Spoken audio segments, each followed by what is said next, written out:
بسم الله والصلاة والسلام على رسول الله وعلى آله وصحبه ومن والاه. أما بعد, Assalamu alaikum wa rahmatullahi wa barakatuh. This is Sarah Sultan here with Yaqeen Institute. And today I want to speak with you a little bit about one of the common thoughts that tend to come up when we've been through something difficult, but particularly when we have struggled with a betrayal of trust. And that thought is, how can I ever trust again? When we go through a situation where somebody has hurt us or has betrayed our trust or has disappointed us really intensely, the emotions that we feel can be so powerful that we can almost feel them physically. A lot of times people describe being betrayed by somebody as feeling like you've been punched in the stomach. That's how intense the emotions are when we feel like we've been betrayed by someone. And what's really unique about a situation where we've been betrayed, right, the trauma of betrayal, is that it's twofold. That first, we experience the situation where we suddenly realize that somebody that we have been vulnerable with, somebody that we've tenderly placed our trust with, has lied to us and broken that trust. And then the second part is that we suddenly realize that we have been duped, right? That we've been fooled into being able to trust this person for such a long time, and then we suddenly realize that we've been lied to. So we start to doubt that person, but we also start to doubt ourselves and wonder, how did I not pick up on the signs for so long? What sometimes happens with the experience of betrayal is that it extends to a lot of different parts of our lives, including our relationship with Allah subhanahu wa ta'ala, where if somebody that you've trusted so deeply could betray you, you wonder, can I ever trust again? Should I risk trusting again? And we can even start to doubt, can I even trust Allah subhanahu wa ta'ala? And that can be a very scary thought for a lot of us. So why do these thoughts develop? The struggle that we can sometimes have in even trusting Allah subhanahu wa ta'ala is something, it falls under the umbrella of something called overgeneralization.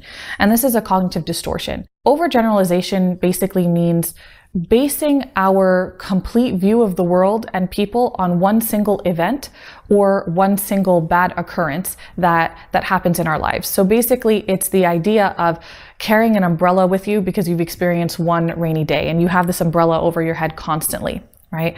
And so we're always expecting that because one person hurt us, that every single person will hurt us. And we try to protect ourselves from feeling hurt and from feeling disappointed by never allowing ourselves to trust a person in order to prevent ourselves from getting hurt. And sometimes this can even extend to our fear of being disappointed even by Allah subhanahu wa ta'ala. Realistically, we know that Allah subhanahu wa ta'ala is so different from human beings, completely different, incomparable.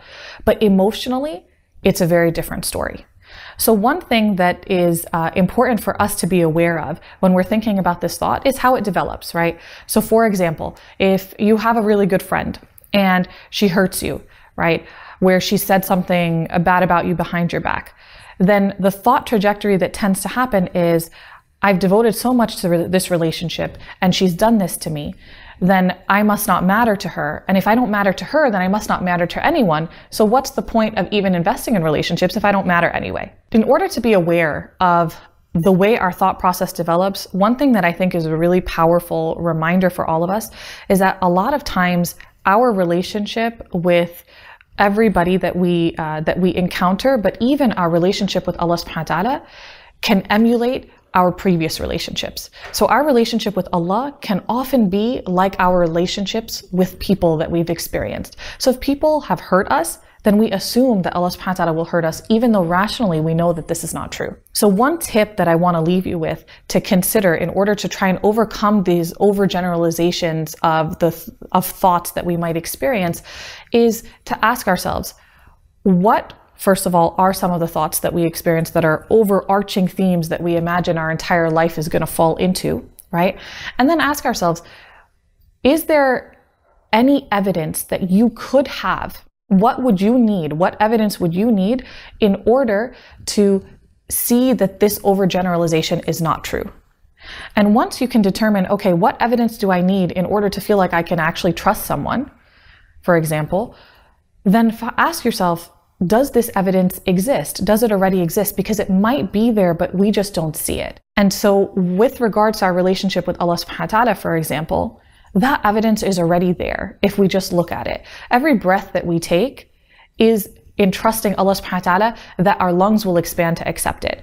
Every time we take a bite of food, it's trusting Allah subhanahu wa ta'ala that that bite of food is going to provide nourishment.